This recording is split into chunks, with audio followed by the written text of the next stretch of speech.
அல்லேலூயா. ஆனால் ஒரே செங்கடல் இஸ்ரவேல் ஜனங்களை பாதுகாத்தது. ஆனால் அதே செங்கடல் அவர்களை பின்தொடர்ந்து வந்த எதிரிகளை அழிச்சது. ஆமே.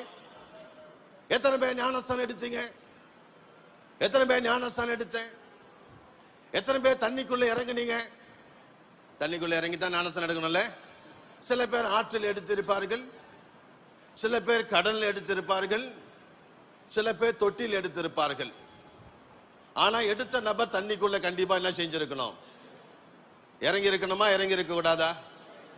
இறங்கி இருக்கணும்ல.